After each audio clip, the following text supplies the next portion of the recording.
From the All Indiana Podcast Network, it's the Canine Lowe-Down, helping you get wise to the whys behind your dog's behavior. That's a good boy. With the Indie Dog Whisperer, Nathan Lowe.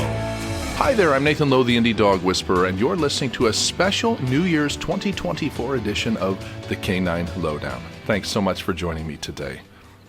If dogs could choose our New Year's resolutions, what do you suppose they would want us to resolve to do or not do?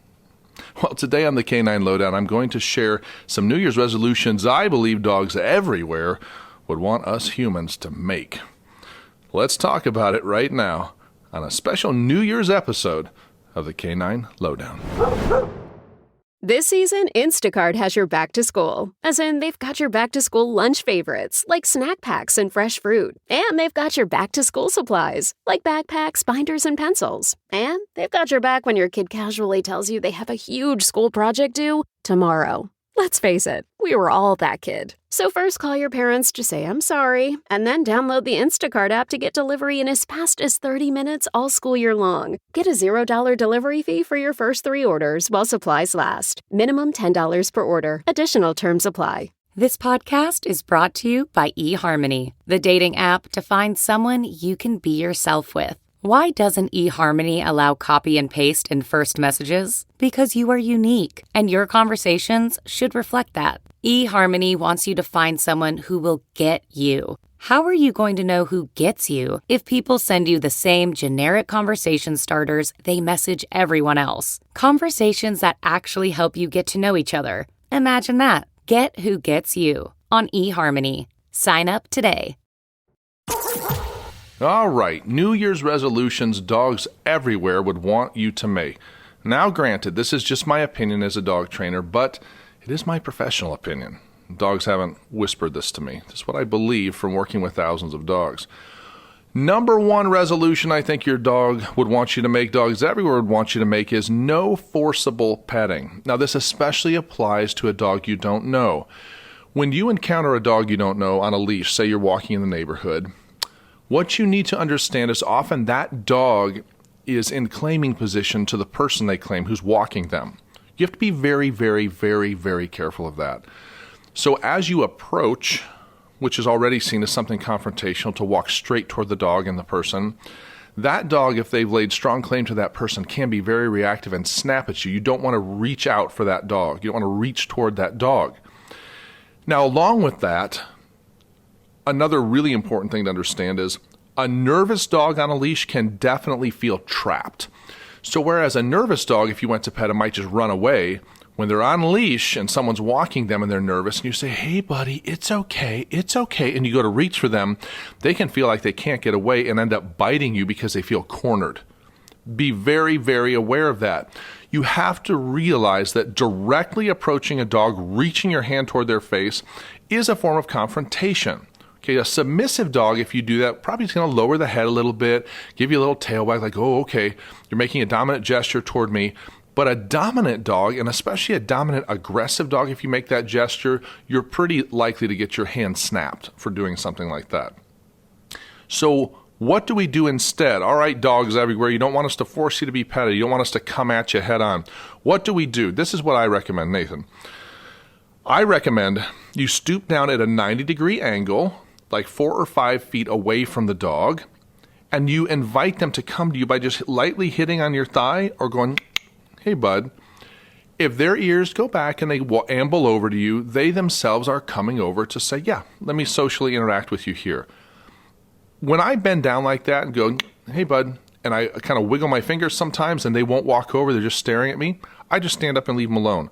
What they're saying is, nah, I don't feel like socializing with you, I don't know you, and that's totally fine, right? I don't have a right to pet a dog. There's no inherent right to do that. A dog doesn't know you. The illustration I use is like, to go around thinking you can just pet all dogs everywhere is akin to feeling like someone, for instance, let's say you're taking a walk by yourself in your neighborhood or wherever you are, and someone you don't know is approaching, and all of a sudden they just grab you in a big bear hug and give you a kiss on the cheek. How would you feel? You're like, get away from, what are you doing? I don't know you, right? So it's the same with a dog. To just come and try to right away start petting a dog that doesn't know you can really be off-putting to them. They don't know who you are. They can feel weirded out by that. Please, please don't do that. Dogs everywhere will thank you. All right, resolution number 2, I think dogs everywhere would want us to make. No excited, high-pitched talking to them. Why? You say, but why? It makes them so excited. Right, and therein lies part of the problem, because excitement is not equivalent to happiness. When people talk in a high-pitched, excited way to a dog, hi, buddy, oh my goodness, all that stuff, that tone and that cadence indicates kind of a stressed, helpless, puppy-like communication you're giving to the dog. The problem with that is that can prompt an intense instinct from the dog to monitor you if you're the one making the sound. So let's say it's your dog at home and you always talk this way to your dog. Most people find that when they do talk to their dog that way, especially if it's a routine thing, the dog follows them everywhere through the house. Yeah, they're glued to my ankle. I hear that from clients all the time. Yeah, my dog's glued to my ankle. I say, do you do this? Do you talk? Well, yeah, I do. Oh, it's mommy's going to this, daddy's going to this. Wait, okay, who's this? Oh my goodness, Bob. That sound, those helpless puppy-like sounds coming from you initiate in them a type of monitoring of you. And really what it is, it's them assuming a type of parental behavior because of the sounds you're making. So often what they'll do then, in response to you sounding like that, high-pitched, animated tone of voice, they will begin dominance signaling you, which means things like leaning their body weight against you, pawing you, barking at you, punching you with their muzzle. These type of things of being pushy in your space are dominant signals because of the sounds you're making, which sound like puppies, which sound like submissive sounds in the group. You have to be very careful of that. And beyond that, once they view you as a puppy in the social group, they can become very possessive, protective over you and get extremely protective with people coming in the house. Not all dogs, but a lot of dogs can begin doing this. I get called on these kind of cases. Be very, very careful about that. A dog doesn't want to have to monitor you all the time. It doesn't want to have to be on high alert because of the way you're talking. So give your dog a break. Give dogs everywhere a break by interacting calmly with them so they realize, nothing's up. Nothing's up with this person. We can all just chill. If you do talk to your dog, make sure you don't bug your eyes out. If you talk to any dog, don't bug your eyes out. Widening your eyes, widening your eyes as you talk to them indicates an issue. The only time a dog widens their eyes is when there is some type of issue going on. Don't do that to them if you just want to interact in a friendly way. Instead, keep relaxed eyes and speak evenly and smoothly to them. Hey, bud, how's it going? Hey, oh, good boy. This, just normal, just smooth. The illustration I use is, speak to a dog in the way you'd want a masseuse to speak to you if they're rubbing your back or massaging your back, or you're getting a massage from a spa. How do you want the masseuse to talk? Do you want them to say, oh my goodness, this week are you doing good this week? You would not want them to talk that way. You'd be like, dude, or ma'am, I'm trying to relax. Please, can we, even if you didn't say that, you'd be thinking it. Don't do that to a dog. Don't put out that kind of stressful, high-pitched, animated stuff where you'll put your dog on the edge, put them in monitoring mode over you, and possibly put them in possessive protective mode with anyone else coming near you. Be very, very careful about that. Number 3 resolution I think dogs everywhere would want us to make is to reduce conversations with your dog. Now, this relates to resolution 2 that we just talked about. Getting my numbers all jacked up here. Resolution 3 relates to resolution 2. Resolution 2 says no animated high-pitched talking. Resolution 3 just says, hey, reduce the talking, period. I mentioned before, widening your eyes and using an excited tone says something's up, right? Be alert to your dog. That's exhausting to them. Constant conversation with your dog initiates constant watchfulness or constant vigilance, and that equates to no peace for your pooch. That's just how it works. I remember a client many, many years ago who talked incessantly. She was the sweetest lady, but talked nonstop to her 2 dogs. And her 2 dogs paced all the time. She said, it's crazy. I can't, even if I sit down, even if I try to relax, all they do is pace. They pace. They walk around. They won't lay down. I said, okay, listen, tomorrow we're going to do an experiment. You're not going to talk to your dogs at all tomorrow, just for one day, not permanently. Let's just use it as a control to see what happens. Well, a couple days later, I get a call from her. She says, hey, you know what happened? They slept all day. That day, she quit talking to them. They slept. You know what it was for them? Whew, nothing's up with her today. We can just rest. And that is what happens when you talk to your dog incessantly. You tell your dog something's up, be on alert, be watching. If you can disconnect the conversation, talk minimally, you'll give your dog a much needed break, and dogs everywhere will thank you for that. Resolution number 4, I think dogs everywhere would want us to make, is to learn to identify common canine body language cues that they're giving us. We misread these so very, very often. Wagging tail.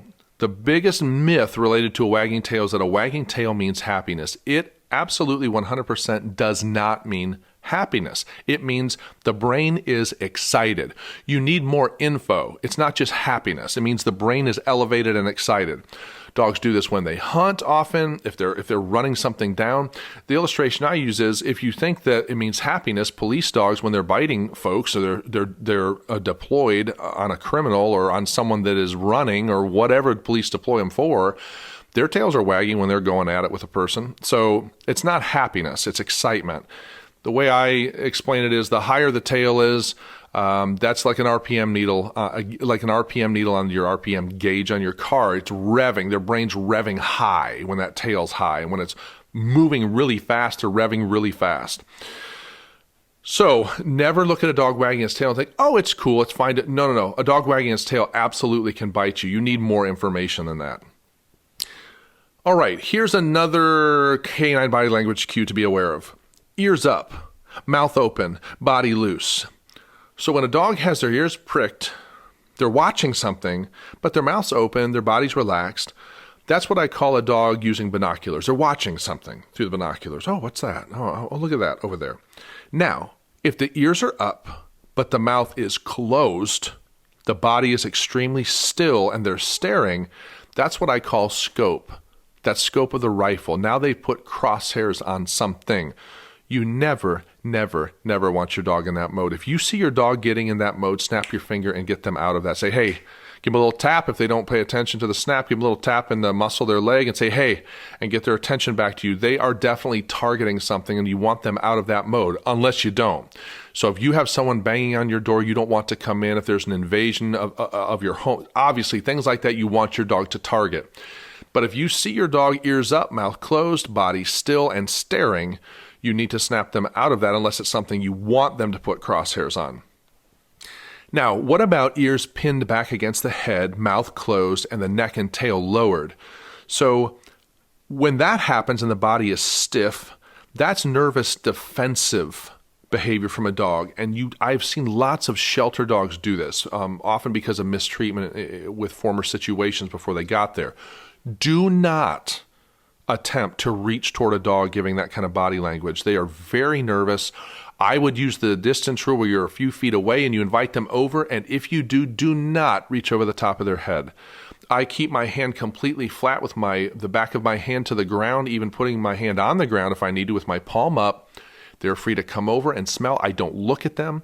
The hand stays to one side of me. I don't make eye contact with the dog, because all those are viewed as me being threatening when the dog already is extremely nervous and defensive. You have to be very, very, very careful. And I actually wouldn't recommend, unless you are familiar with these things and familiar with body language in dogs, that you even try to touch a dog that's exhibiting that kind of body language. Now, body language, I think most of us know this, even though we haven't necessarily identified this. Body language that's super, super good is ears relaxed, mouth open, body loose, eyes soft. That's a dog saying, everything's cool in my world, man. How you doing? I'm doing great. That's ideal body language. But knowing how to read body language is really critical in saying, yep, dog, I know what you're telling me. Gotcha. I understand. Most people don't understand these cues and actually end up doing things with the dog counter to the cue the dog is giving non-verbally, that causes confusion and even can cause injury in some cases. I hope all this has been really helpful for you. Like I said, I believe these are resolutions your dogs would want you to make for the new year, 2024. Thank you so much for joining me today on the Canine Lowe-Down. It has been an honor to have you with me. All right, let's review. Resolutions your dog would want you to make: no forcible petting, no excited high-pitched talking, reduce overall the amount of conversations with your dog, and learn to identify common body language cues from dogs so you know how to better interact with them. If you have questions or comments or would like to book a dog training consultation with me, you can do so by visiting my website, IndieDogWhisperer.com. Thanks for listening to this special New Year's edition of the Canine Lowe-Down. Join me next time when, once again, I'll help you get wise to the whys behind your dog's behavior. I'm Nathan Lowe, the Indie Dog Whisperer. Happy New Year. See you soon. This is the Canine Lowe-Down with the Indie Dog Whisperer, Nathan Lowe. Be sure to like and subscribe to this podcast, and be sure to check out other great podcasts on the All Indiana Podcast Network. Online now at allindianapodcastnetwork.com.